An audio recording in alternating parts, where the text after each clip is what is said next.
Shalom to the elect of Israel. Shalom to you Hebrew Israelites. Got to give all praises to Yahweh, Bahashim, Yahweh Shai, Bahashim, Rakah, Qudash. Double honors to the apostles and elders of Great Millstone who rule well, who teach well, and a sincere salutation to all the ark and pushing this truth throughout the four winds of the earth, waking up the hopeful elect. And shalom to the Akwaf who are listening and learning. I'm Isaiah, coming at you another lesson in truth, facts, faith, and edification. And this is another edifying video on how Edom rules the world through their democracy, through their philosophies, through their legislations. So my main video I'm going to play after this, it's only like 9 minutes, but I had to show this first because Edom have over 800 military bases. Could be more than that. Okay, so I'm going to say between 800 and 1,000 military bases throughout the world. And all they do is bully people, okay? They take, rape, rob, murder, steal, okay? They lie. So Lord's willing, let's be edifying. The national headquarters of RT America, our nation's capital. Hello again, everybody. I'm Rick Sanchez. Because there is talk of U.S. military intervention in Venezuela, which President Trump says he is not ruling out, and because there seems to be a run-up to a war with Iran, and because we're now engaged in some way militarily in 76 countries around the world. Think about that. If you're shaking your head and as you hear that number, you probably should be. In 76 countries around the world, we have some type of military presence or some type of engagement. In fact, here, I'm going to show it to you so you can see it for yourself. It's even more dramatic when you actually look at it on a map. Now, here's the map of the world. And what I'm going to do is, first I want to light up the countries where we have military bases. There are 44 of them in all. Everything you see there in red, those are the countries where the United States now has military bases, and we've been adding an awful lot in the last 10 or 15 years. Now, let's show you the countries where we are conducting counterterrorism training. 56 countries around the world. See all of those little targets right there? That's where we suspect that there are terrorists, and we have our officials there, or our military officials training the military officials of each of those countries that you see along this map. Now, let's show the countries where we are shooting at people or shooting at buildings, either using our planes or our drones. There are 7 countries in the world where we are shooting things out of the sky, essentially. Let's show those right there. And you see that in those countries as well, and by the way, those are the ones that have that little white stripe you see right there. See, like those? And it's Yemen, and it's part of Somalia, and it's Pakistan and Afghanistan and Libya, etc. And then finally, I want to show you the countries where we have actual combat troops, boots on the ground, as we often say, soldiers, military soldiers in those countries. There are 15 of them. See them? It's all that you see right there in blue, right? So essentially, we're spread out thin. You can make the argument that this scenario has picked up speed with the invasion of Iraq, a country that is now completely destroyed, more than you could ever imagine. In fact, we have a rare video for you today from inside Iraq that we're going to be showing you in just a little bit. And there's something else we're going to do. There's something else we're going to do, which I think is important. We're going to let you hear for yourself from one of the lone voices who said, if we invade Iraq, not only will we not end whatever terrorism is there or in that region, in fact, it will spread. It will be worse. He said. So that was the point I want to show you how North America is everywhere, man. 76 countries. Now, this is my main video. We begin this hour with more pressure from the United States towards Iran. Now, the Trump administration says it will sanction any country buying Iranian oil starting on May 2nd. Now, it said they will sanction any country, man. Okay? Hey, these Edomites, these Babylonian Edomites are wicked as hell, man. Which all Edomites are wicked, the Russian Edomites, but these Babylon Edomites are, hey man, they push their bullying everywhere. So this is Proverbs chapter 15, verse 22. And it reads, without counsel, proposes are disappointed. Without counsel, proposes are disappointed. But in the multitude of counselors, they are established. Okay, so they do nothing. They invade no country.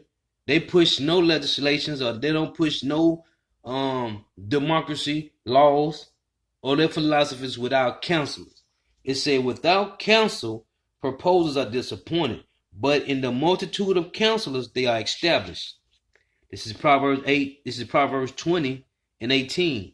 Every purpose is established by counsel, and with good advice make war. That's what they do.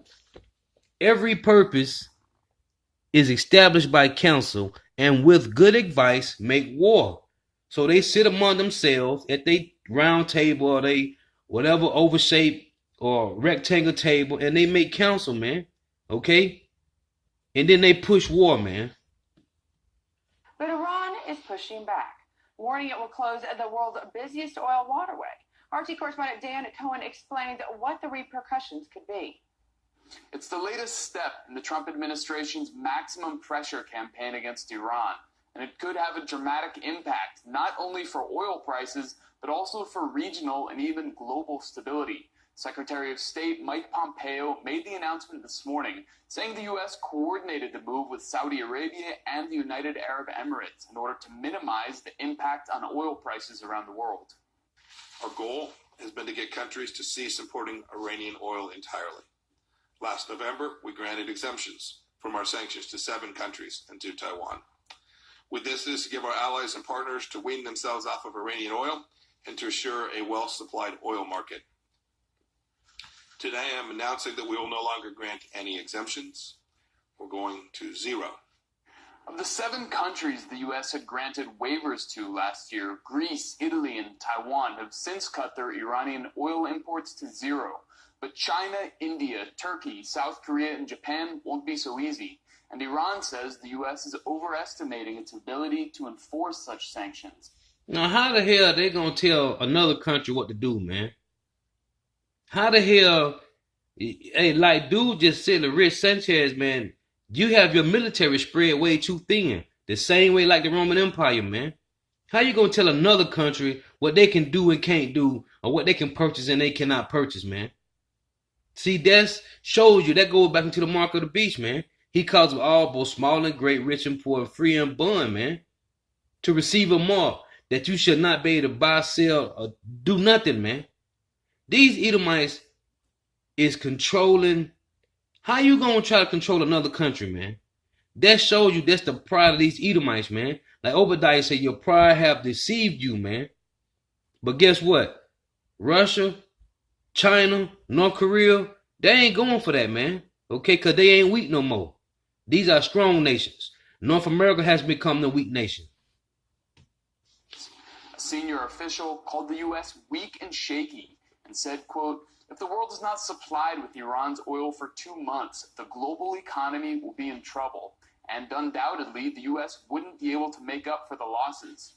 What's more, a commander of the Islamic Revolutionary Guard Corps warned that the IRGC would block the Strait of Hormuz if Iran is prevented from using it to trade oil with other countries.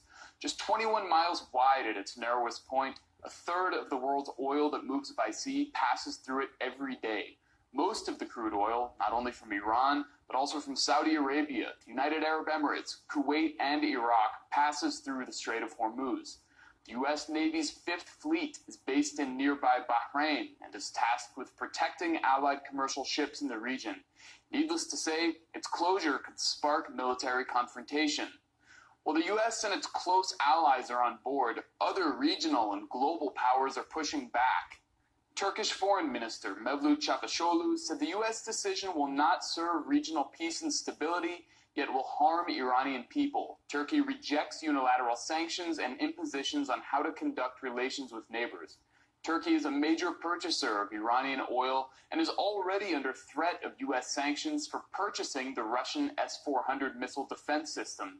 China also denounced the move, saying its cooperation with Iran is open, transparent, lawful, and legitimate, thus it should be respected.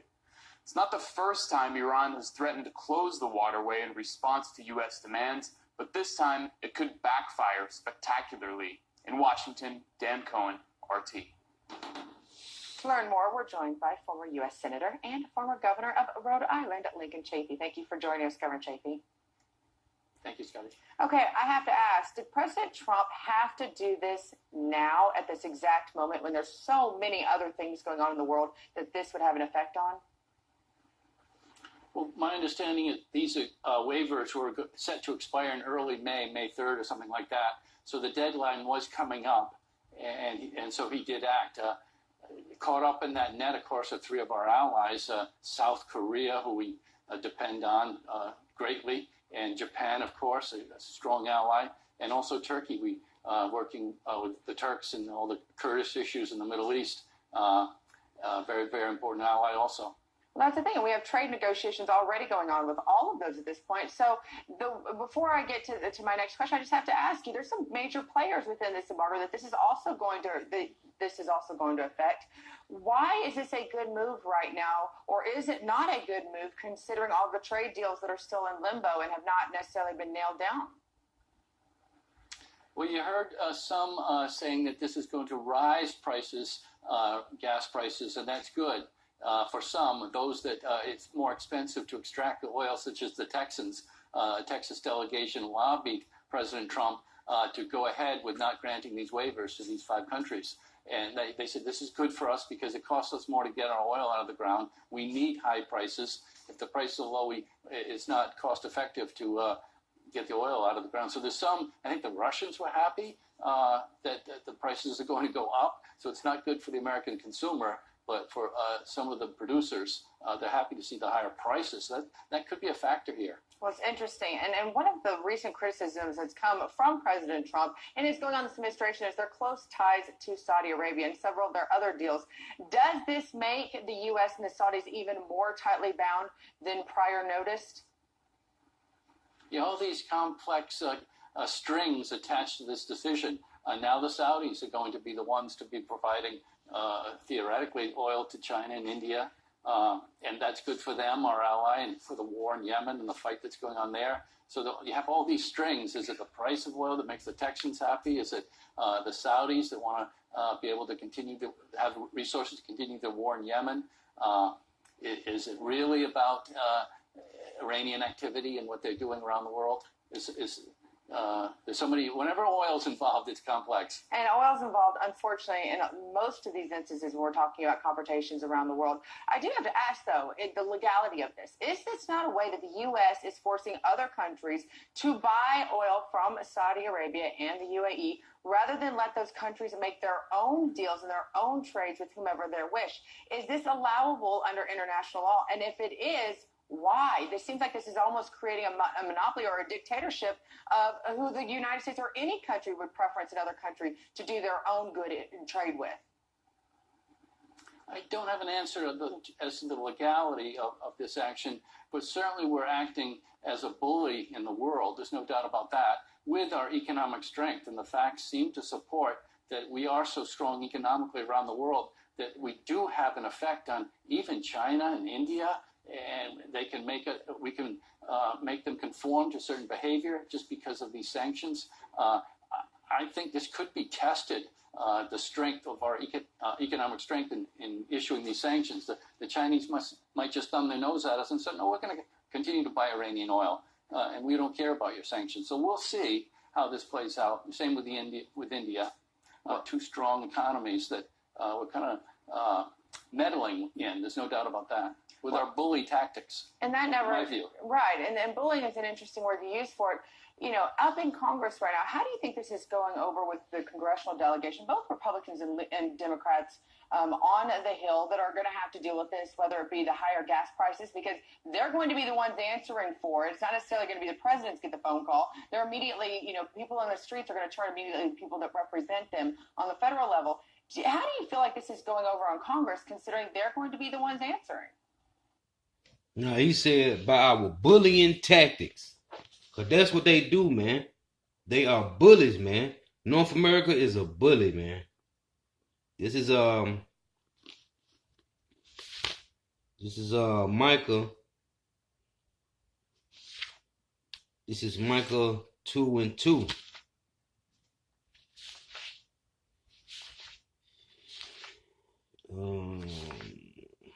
And it reads, this is Micah chapter 2, verse 2.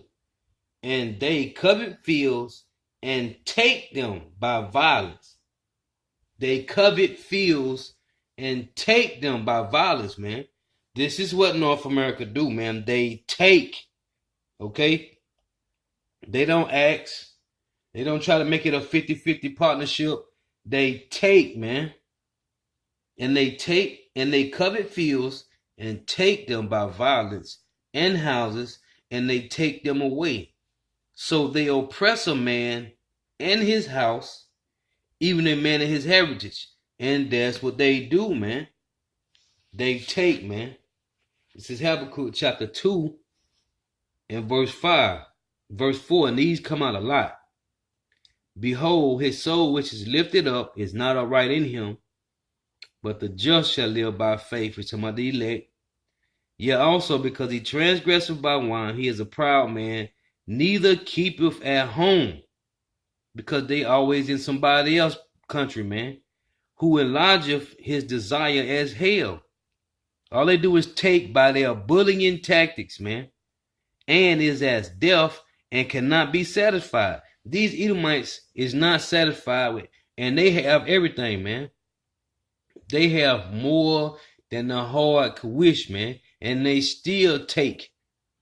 Okay? They are not content with what they have, man, which is everything. But they still want to go and take other people's country, man, other people's resources. But gather unto him all nations and heap unto him all people. This is Esau Edom, the so-called white man, who pride has been lifted up, man. Okay? All they do is take, man. Take and take, man. We'll see how that plays out. Of course, in some of the oil-producing states, the North Dakotas, the Montanas, with that oil basin up there, the fracking that's going on up there, and of course Texas, Oklahoma, they'll be happy because the higher prices are good for them. But for the American consumer, they're going to be furious. So yes, good question. See how the Congress, senators and congressmen around the country react to as the prices go up all summer. Well, ultimately, you admitted that the prices will go up at the gas pumps. That's never popular. A lot of people are saying, I'm seeing a lot of people that are on social media saying there's no way that Saudi Arabia can handle the 10%, make up the 10% of the world oil that is going to be needed. Could the United States use this as another reason of why they need to have more influence within a country like Venezuela that is oil rich? Could this also be something that could go into another type of market, or sort of the relationship that we have with another country that we're in turmoil with right now? Certainly that's a possibility. But I would say don't forget that all of a sudden we're seeing domestically here in the United States a tremendous increase in our production due to the fracking technology up there in that North Dakota, Montana basin. And so that could all of a sudden get more robust. From my understanding, there's still tremendous reserves there. So you factor in added production there. Venezuela, of course, what happens. The Russians, what they're going to do, as well as Saudi Arabia. Well, this was just an announcement that came down the pike over the last few hours. You're right. We're going to have to just time will tell. But I know one thing. I'm already going to be upset paying higher gas prices, and I have a feeling a lot of people across this country are going to be just as concerned about it as I am. Thank you so much for joining us. Amen. Riches. This is Proverbs chapter 11, verse 4. Riches profiteth not in the day of wrath. This Edomite talking about how they doing good in South and North Dakota. Man, listen, North America is finna be destroyed by Russia and China and North Korea and Syria and Iran, they all finna join together through the Spirit of the Lord and destroy you Edomite devils, man, with your proudness, man. Okay? Matter of fact, Obadiah chapter 1 and verse 3. The pride of thine heart hath deceived thee. Thou that dwellest in the cliffs of the rocks, whose habitation is high. That's why they live in these skyscrapers, got these skyscrapers. Okay? Because their habitation is high. That saith in his heart, who shall bring me down to the ground?